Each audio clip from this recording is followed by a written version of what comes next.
कार्तिक मास के कृष्ण पक्ष की अमावस्या को समस्त भारतवर्ष में दीपावली का त्योहार बड़े ठाट बाट से मनाया जाता है। यह त्योहार वैश्य जाति का महानतम त्योहार है, इसलिए नाना प्रकार से घर और दुकानों को सजाकर रात्रि को रोशनी की जाती है और भगवती लक्ष्मी और गणेश जी की पूजा की जाती है। साथ साथ बही खाते का भी पूजन किया जाता है।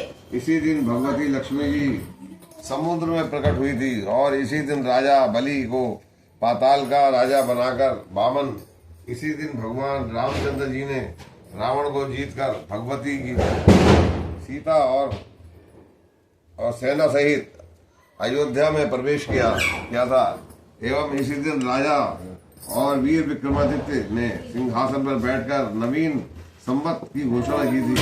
अतः इन सब कारणों से इस दिन भारी उत्सव मनाया जाता है और इसी दिन श्री लक्ष्मी जी, गणेश जी को सहित देवताओं का पूजन किया करते हुए सब संपत्ति का परमेश्वर से याचना की जाती है। कार्तिक मास के ठंडक आरंभ हो जाती है और मनुष्य अपने घरों से अंदर सोना आरंभ कर देते हैं। क्योंकि ऋतु से नाना प्रकार के जीव जंतु उत्पन्न होकर दीवारों और छतों में प्रविष्ट हो करते हैं।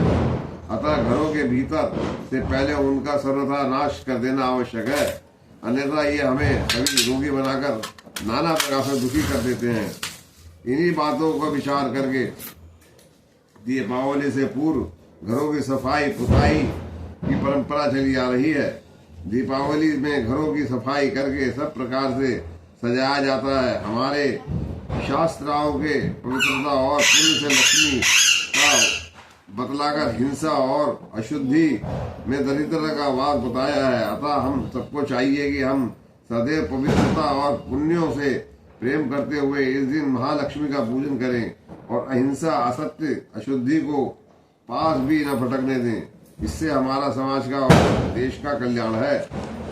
श्री महालक्ष्मी जी का पूजन केसर, रोली, पान, फूल, दूध, कील, बताशे, सिंदूर, मेवा, कलावा, दिवासलाई और एक नारियल।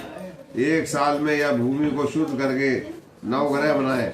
रुपया, सोना, चांदी श्री लक्ष्मी जी, श्री गणेश जी व श्री सरस्वती जी, उमा जी श्री साक्षात रूप मानकर पहले दूध से, फिर दही से, फिर गंगा जल से स्नान करा के वस्त्र से साफ करके स्थान दें और स्नान कराएगा दूध, दही व गंगा जल में चीनी, बताशे डालकर पूजन के बाद सबको उसका चरणामत दें। घी का दीपक जलाकर पूजन आरंभ करें। दीपावली की कथा।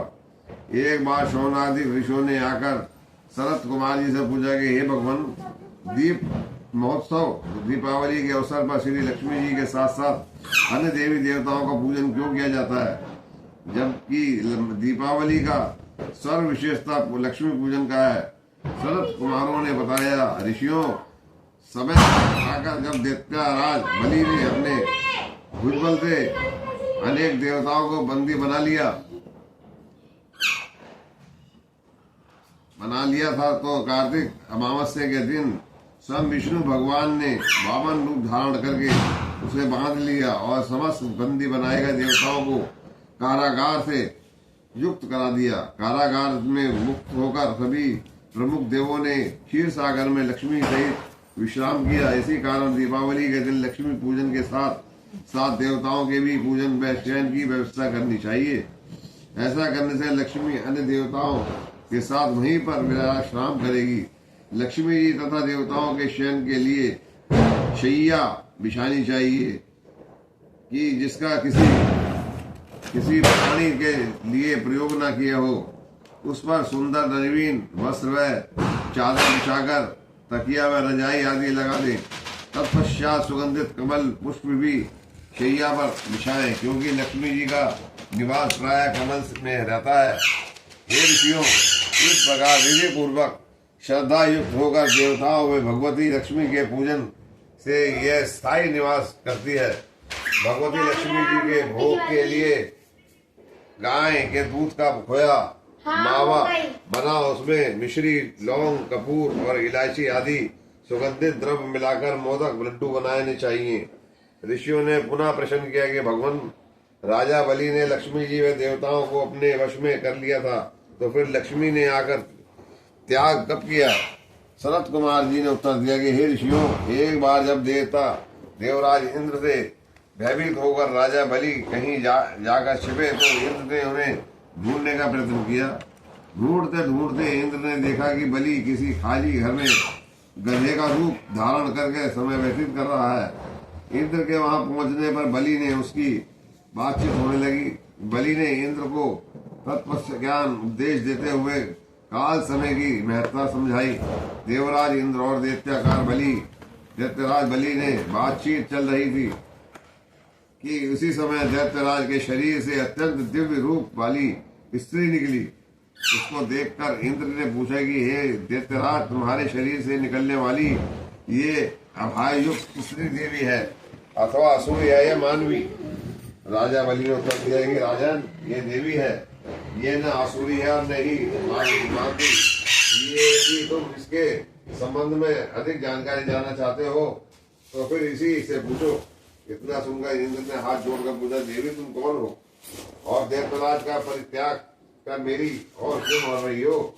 मंद मंद मुस्कुराती हुई वह शक्ति रूपी स्त्री बोली, हे देवेंद्र, मुझे न तो दैत्यराज प्रहलाद के पुत्र विमोचन ही जानते हैं और न ही उसके पुत्र ये बलि शास्त्रवेता मुझे दुस्साहस भूमि और लक्ष्मी के नामों से पुकारते हैं, परंतु तुम तथा अन्य देवगण मुझे भली प्रकार से पहचानते। तब इंद्र ने प्रश्न किया कि हे देवी, जब इतने दीर्घ काल तक आपने दैत्यराज में वास किया तो फिर अब इसमें ऐसा कौन सा दोष उत्पन्न हो गया है जो इसका परित्याग कर रही हो? साथ ही यह भी बताने की कृपा कीजिए कि आपने मुझसे ऐसा कौन सा गुण देखा है जो आप मेरी ओर अग्रसर हो रही हो? लक्ष्मी जी ने उत्तर दिया कि हे आर्य, मैं जिस स्थान पर निवास कर रही हूँ उस स्थान पर मुझे धाता विधाता नहीं हटा सकता, क्योंकि मैं सदैव समय के प्रभाव से ही एक को त्याग कर दूसरे के पास जाती हूँ। इसलिए मेरा तुमसे कहना है कि तुम बलि का अनादर न करते हुए आदर की दृष्टि से उसका सम्मान करो। इंद्र ने पूछा, देवी कृपा कर ये बताइए कि अब आप असुरों के पास क्यों नहीं रहना चाहती? लक्ष्मी जी बोली कि मैं उसी स्थान पर रहती हूँ जहाँ सत्य, दान, व्रत, तप, पराक्रम तथा धर्म रहते हैं। इस समय असुर इससे परामुखी हो गए हैं। पूर्व जन्म में वे सत्यवादी, जितेंद्र तथा ब्राह्मणों से हितैषी थे, परंतु ये ब्राह्मणों से द्वेष करने लगे हैं। झूठे हाथों धन छूते हैं और अभक्षय भोजन करते हैं। साथ ही धर्म की मर्यादा तोड़कर विभिन्न प्रकार के मनमाहे आचरण करते हैं। पहले ये उपवास एवं तप करते थे, प्रतिदिन बालका सूर्योदय से पूर्व जागते थे और यथासंभव समय सोते थे, परंतु अब ये देर से जागते हैं तथा आधी रात के बाद सोते हैं। पूर्व काल में ये दिन में शयन नहीं करते थे। दीन दुखियों, अनाथ, वृद्ध, योगी तथा शक्तिहीनों को नहीं सताते थे और उनकी अन्न आदि से हर प्रकार से सहायता करते थे। पहले ये गुरुजनों के आज्ञाकारी तथा सभी काम करते थे। उत्तम भोजन बनाकर केवल अकेले ही नहीं खाते थे, वरन पहले दूसरों को देकर बाद में स्वयं खाते थे। प्राणी मात्र को समान समझते हुए सरलता, चतुरता, सौहार्द, उत्साह, निहंकार, सत्य, क्षमा आदि, दान, तप एवं वाणी से सरलता आदि सभी गुण विद्यमान थे। मित्रों से प्रेम व्यवहार करते थे, परंतु अब इनमें क्रोध की मात्रा अधिक बढ़ गई है। साथ ही आलस्य, निद्रा, अप्रसन्नता, संतोष, कामुकता तथा विवेकहीनता आदि दुर्गुणों को संख्या बढ़ रही है। अब इनकी सभी बातें इन्हें विरुद्ध होने लगी हैं। बड़े बूढ़ों का सम्मान, आज्ञा पालन न कर अपना अनादर करते हैं। गुरुजनों के आने पर आसन छोड़कर खड़े नहीं होते। संतान का शास्त्रोक्त विधि से भली प्रकार पालन पोषण नहीं करते। इन सब कारणों से शरीर व चेहरे पर कांति क्षीण हो रही है। पर स्त्री गमन और पर स्त्री हरण, जुआ, शराब, चोरी आदि दुर्गुण अधिक आस जाने के कारण इनकी धार्मिक आस्था कम उत्पन्न हो गई है।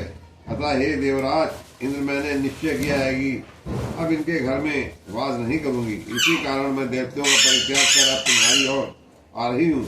इसलिए तुम प्रसन्नता पूर्वक अंगीकार करो। मेरा जहाँ पर वास होगा वहाँ पर आशा, श्रद्धा, धृति, शांति, जय, क्षमा और विजित संगीत ये 8 देवियां भी निवास करेंगी। तुम देवों में क्योंकि अब धार्मिक भावना बढ़ गई है, इसलिए अब तुम्हारे यहाँ से ही निवास करूंगी। इतना सुनकर इंद्र ने उन शक्ति रूपी लक्ष्मी का हार्दिक स्वागत किया और उसी समय अन्य देवगण भी दर्शनार्थ आकर उपस्थित हो गए और विधि प्रकार से स्तुति करने के बड़े गाजे बाजे के साथ उन्हें स्वर्ग में गिरवा लाए। सनत कुमार जी कहते हैं कि हे ऋषियों, अब उसी समय से संसार में धर्म तथा शांति की भावना लक्ष्मी की कृपा से जागृत हो गई है। किसी नगर में एक धन, ऐश्वर्य, पुत्र पौत्रादिकों के संबंध परिवार वाला एक सेठ रहता था। लक्ष्मी की उस पर पूर्ण कृपा थी। धीरे धीरे सेठ की धार्मिक आस्था कम होकर लोभ की मात्रा बढ़ने लगी। एक दिन स्वयं लक्ष्मी जी ने स्वप्न में सेठ को दर्शन देते हुए कहा कि हे सेठ, अब मैं तेरे ऊपर पूर्ण कृपा कर रही हूँ, परंतु अब मैं तेरे यहाँ से जाना चाहती हूँ। इसलिए जो तेरी मांगने की इच्छा हो तो मांग ले। सेठ ने प्रार्थना की, हे देवी, मैं इस समय तो कुछ नहीं मांगना चाहता। प्रातःकाल अपने परिवार वालों से परामर्श करके जो कुछ मांगूंगा कल मांगूंगा। आप कृपा करके कल और मेरे यहाँ निवास करें। लक्ष्मी जी ने उसकी याचना स्वीकार कर ली। निदान प्रातःकाल होते ही सेठ ने अपने समस्त परिवार को एकत्रित करके सपने का सब हाल सुनाया। परिवार वालों ने अपनी अपनी बुद्धि के अनुसार वर मांगने के लिए कहा। किसी ने हीरे जवाहरात मांगने को, किसी ने भगवत आदि मांगने को सलाह की, परंतु सेठ के छोटे बेटे की बहू बहुत अत्यंत चतुर थी। उसने कहा, पिताजी, यदि लक्ष्मी जी हमारे यहाँ से जाना चाहती हैं तो फिर उनके अन्नभूत हीरे जवाहरात व अन्य वस्तुएं किस प्रकार इससे रह सकेंगी। इसलिए मेरे विचार से आपको परिवार में आपस में प्रेम व्यवहार रहे, बस यही वरदान मांग ले। लेकिन वरदान रात्रि में मिलेगा। उससे पूर्व दिन में अभी से आप कुआं, बावड़ी, धर्मशाला, गौशाला, स्कूल व अनाथालय में अपनी संपत्ति व्यय करके पुनर्वंचित कर लें, क्योंकि जब लक्ष्मी की कृपा न रहेगी तो फिर वह कृत नहीं कर हो सकेंगे। पुत्र वधु की बात सेठ को अच्छी लगी और उसने सायंकाल तक संपत्ति के आधे से अधिक भाग धार्मिक कार्य में लगा दिया। जब रात्रि को लक्ष्मी जी ने दर्शन दिए तो सेठ ने वहाँ वरदान मांगा। तब लक्ष्मी हंसती हुई बोली, हे सेठ, मैं तुमसे अत्यंत प्रसन्न हूँ। तुझे वर भी देना चाहती हूँ, साथ ही ये आश्वासन भी देती हूँ कि अब मैं तुझसे छोड़कर नहीं जाऊंगी, क्योंकि अब तेरी प्रवृत्ति धार्मिक हो गई है। इस प्रकार में सारा जीवन धार्मिक कृत्यों कर हुआ, धन धान्य से पूर्ण रहा और अंत में स्वर्ग को प्राप्त हुआ। संसार और भी जो व्यक्ति धार्मिक आस्था रखते हुए अपनी संपत्ति का सदुपयोग करेंगे वे भी सुख शांति से प्राप्त होंगे। बोल मैया की जय, बोल लक्ष्मी मैया की जय। छुटक मनार जी की। एक राजा था, उसके 7 बेटियां थी। 7 बेटियों से पूछता था, बेटी क्या खाती हो, बोलो किस बात का, किसके बात का खाती हो। तो छोटी सब बेटियां कहती थी, हम तो पिताजी आपके बात का खाती है। तो सबसे छोटी बेटी थी, वो कहने लगी, मैं तो अपने बाप का खाती हूँ, मैं तो अपना बाप के खाऊंगी पिताजी। कहना है ऐसे मत बोल बेटा, चलो बच्ची है बाद में समझ जाएगी, कोई बात नहीं। धीरे धीरे टाइम निकलता गया। लक्ष्मी तो लड़कियां उसकी बड़ी हो गई, जब छोटी लड़की हो गई 17-15 साल की, तब भी उसने उससे पूछा, बेटी किसका बाप का खाती हो। सबने कहा कि आपके बाप का खाती है, बस छोटी लड़की ने कहा, मैं अपने बाप का खाती है। टाइम बीतता गया। उसने अपने हलकार को बुलाया और कहा, जो कोई भी इसके लिए गरीब से गरीब लड़का लेके आएगा, उसकी लड़की की मैं शादी उसी से करूंगा। उसको इनाम दिया जाएगा। उसको जो बुलाए, जो गरीब से गरीब लड़का लेके आएगा उसको इनाम दिया जाएगा। और मैं उसकी लड़की की शादी उससे गरीब से करूंगा। सबसे गरीब लड़के से करूंगा, जाके ढूंढ के लाओ। हल्कारे गए ढूंढते थे तो कहीं लड़का नहीं मिला। जंगलों में पहुंचे तो देखा हमने एक झोपड़ी टूटी फूटी जो गड्ढे पड़े हुए हैं और उसके अंदर जो है एक बुढ़िया माई है और उसका एक लड़का रहता गरीब है, बिल्कुल कटे फटे कपड़े हैं।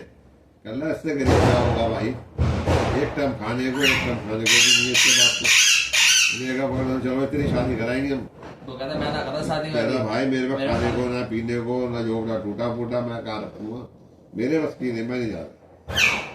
तो तेरे को जाना पड़ेगा भाई, नहीं तो राजा तेरे को मार देगा, फांसी का सजा दे देगा। देखना पड़ता क्या ना करता, चला गया साथ में।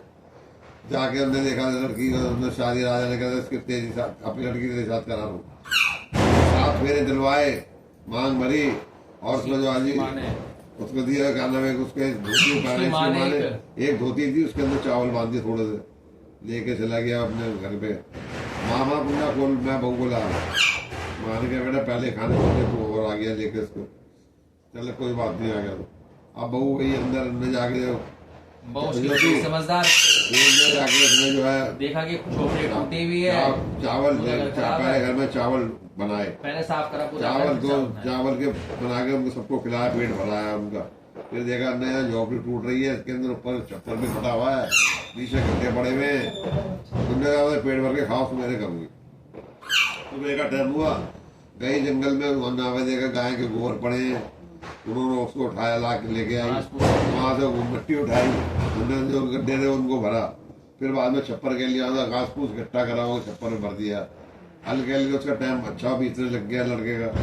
एक की जगह दो की जगह चार की जगह 8 रुपए कमाने लग गया। तो मेरी कमाई बढ़ गई भाई, धीरे धीरे बीतता गया, टाइम होता गया। भगवान का नाम लेते थे, काम चलता रहा परिवार का। क्या हुआ, राजा की रानी जो है छत के ऊपर खड़ी हुई अपने बाल सुखा रही थी।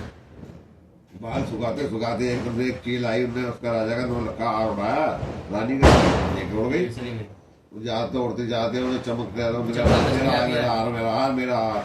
राजा कहना क्या हुआ, नौलखा हार है मेरा, वो रहेगा उठा के ये ले गई। कह रहे मैं से भी बढ़िया तेरे को नौलखा हार, बढ़िया नौलखा हार ला के।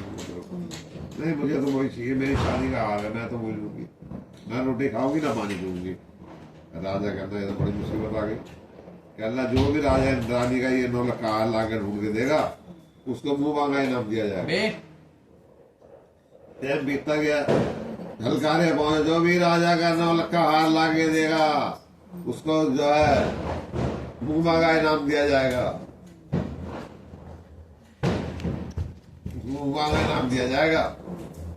गए भाई जंगल के अंदर बात गई, रास्ते लाल लड़की थी जो छोटी वाली, उन्हें देखा चील उड़ जा रही है, चील के उसके पैर में कुछ चमकीली चीज चमक रही है। उनने ऊपर को उठाया चील के पास को, चील के ऊपर रोटी गिरी, चील ने ऊपर देखा, चील ने ऊपर देखा रोटी ले ली और हार में छोड़ गई। अब वहां पे जगह हमने अपने जाकर संदूक में रख दिया हार को। हार देखा मेरी माँ का है, तो हार मेरी माँ का है, उन्हें उठा के अपने संदूक में रख दिया। इतने में हलकारे आ, जो भी राजा का हार लाके देगा उसको मुंह मांगा इनाम दिया जाएगा। उनने जाओ अपने राजा कहते छोटी लड़की है ना जो अपना बाका खाती है उसके पास आ रहे उसे ले ले। राजा आया, चल बेटा तेरे पास आ रहे वो गई अंदर से लाके निकाल के संदूक में लोग पिताजी कह रहे बोल क्या चाहिए तेरे को, तेरी मेरा पूरी जो तू कहेगी वो देखो दूंगी। कह रहा नहीं पिताजी मैं तो अपने बाप के खाती हूँ, मुझे कुछ नहीं चाहिए, आप जाओ। नहीं बेटा मैंने वचन दिया है, जो भी हार देगा, जो रानी का हार देगा उसका मुंह मांगा वो दिया जाएगा इनाम। लेकिन वो कहती है पिताजी मेरे को कुछ नहीं चाहिए इनाम, अगर दे नहीं है तो मेरे को ऐसा दे दो कि दिवाली के दिन किसी के घर पे दीपक न जले, यहाँ तक कि तुम्हारे महल में भी दीपक न जले, खाली मैं ही दीपक जलाऊं और पूरे गांव में, पूरे शहर में, पूरे आपके राज्य में कोई दीपक न जलाए। वचन मांगा तब वो कहता चल तेरे को वचन दिया कि दिवाली वाले दिन कोई भी अपने घर में दीप धूप नहीं करेगा और जो करेगा उसको हम कोल्हू में पिसवा देंगे।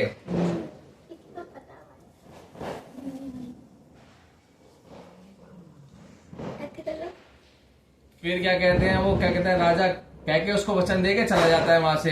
अब आता है दिवाली का दिन, दिवाली वाले दिन सभी के घर में क्या कहते हैं अंधेरा, सभी ने अपने घरों को बंद कर रखा होता है, सिर्फ रोशनी उसी के घर के अंदर होती है। राजा की सबसे छोटी लड़की होती है, लक्ष्मी जी जाती है पूरे शहर में घूमती है, कहते हैं यहाँ पे तो पूरे में अंधेरा है, जाऊं कहाँ मैं, उसकी रोशनी दिखती है जंगल में। लक्ष्मी जाती है, उसके ठक ठक आती है, ये दरवाजा खोल में आई, कहने लगे तू जा, जब तेरा मन करे तब आई, पहले तू घूम ले। लक्ष्मी जी फिर जाती हैं, फिर सारे में घूमती है, ना महल के अंदर रोशनी होती है ना पूरे शहर में रोशनी होती है, राजा के राज्य में कहीं पर रोशनी होती नहीं। फिर वो घूम घाम के जंगल में आती है, फिर वो कहती है खोल में आई, कहने लगी नहीं तू फिर जा और सारे में घूम ले पहले जाके तू। लक्ष्मी जी फिर कहती है अरे पता नहीं कैसी है ये, अब के पास तो आ रही नहीं, मैं तो जा रही हूँ फिर से। फिर वो जाती हैं, सारे में ढूंढ के आती है, कहीं पर रोशनी होती नहीं। फिर उसके देखते हैं जंगल में रोशनी सिर्फ वहीं पे होती है, धूप बत्ती अगरबत्ती भगवान का नाम जप रही होती है। वो फटाफट आती है लक्ष्मी जी, कहती है खोल मैं आई, ये देख आई हो तो 7 गुना होती जाइयो जब भी जितना भी मैं खर्च करूं, वरना मत आइयो। कहती है हाँ मैंने वचन दिया, जितना तू खर्च करेगी उसका 7 गुना हो जाऊंगी मैं। और जैसे ही वो अपना दरवाजा खोलती है, छन छन छन छन छन करते हुए लक्ष्मी मैया उसके घर आ जाती है। बोल लक्ष्मी मैया की जय।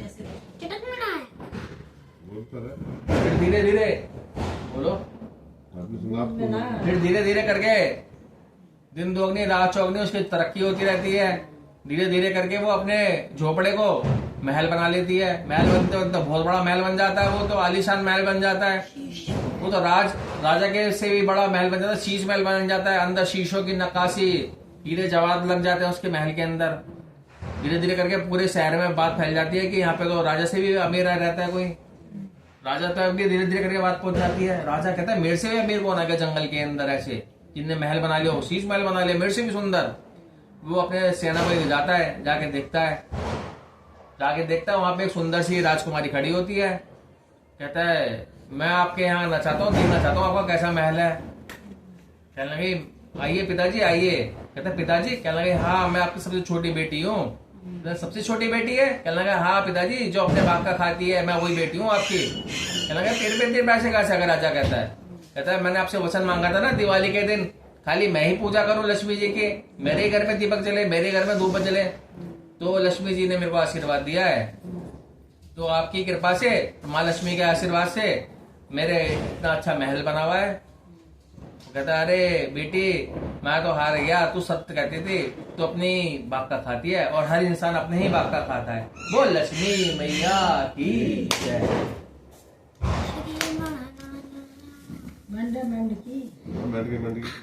एक मेंढक होता है, एक मेंढकी होती है। मेंढकी रोज कहती है चुटुक मीनार चुटुक मीनार चुटुक मीनार चुटुक मीनार। मेंढक बड़ा गुस्सा होता है कि तू पर पुरुष का नाम लेती है। उनमें दोनों में इस चीज पे लड़ाई होती है। एक दिन बहुत तगड़ी लड़ाई होती है।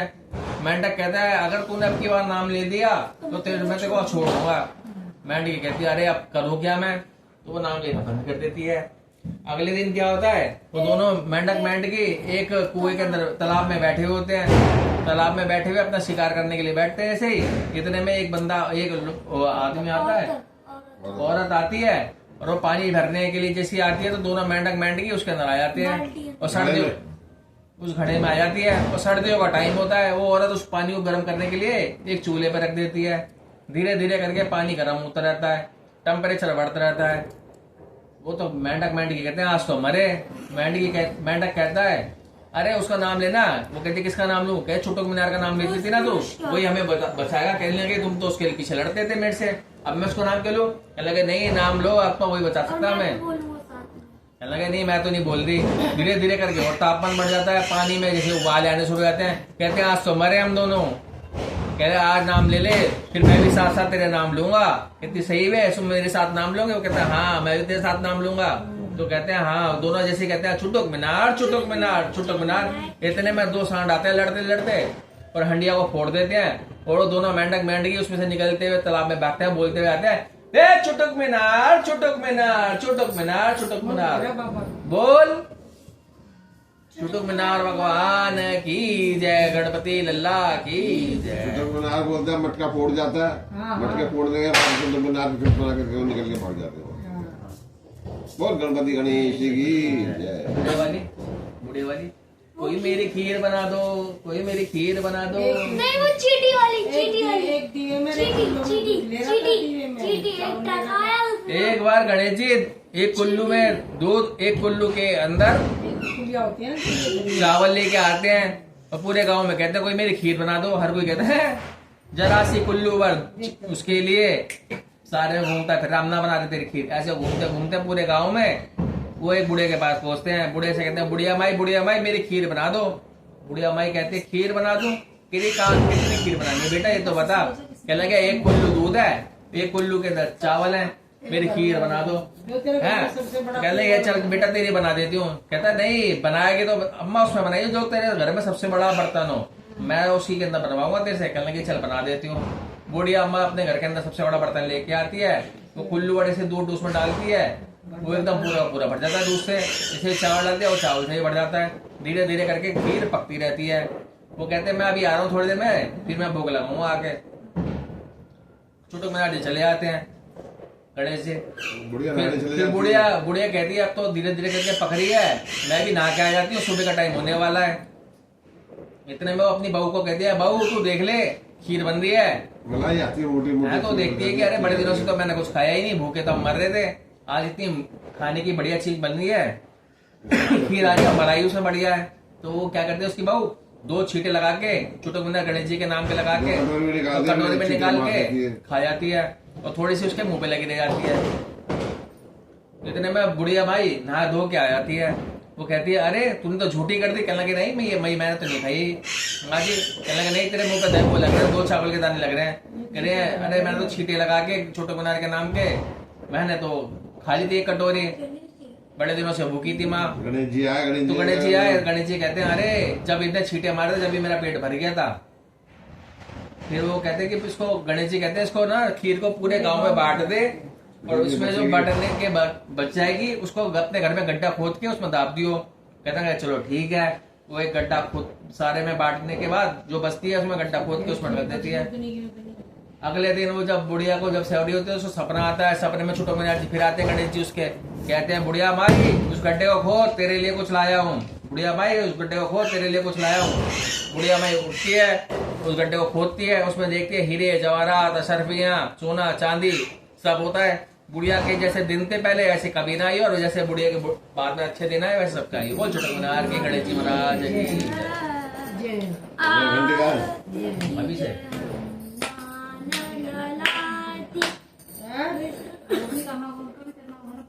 वो आएगा। सुना रहे हो चुका अंकल जाता है। आ रहा है वो तो ये नहीं आएगा। 10 बजे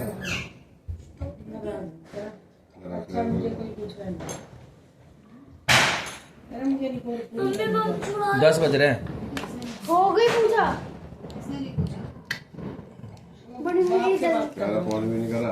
बड़ी कर लिया बात हो गई मेरी। क्या हो गया? कह रहे कि जल्दी यहाँ पे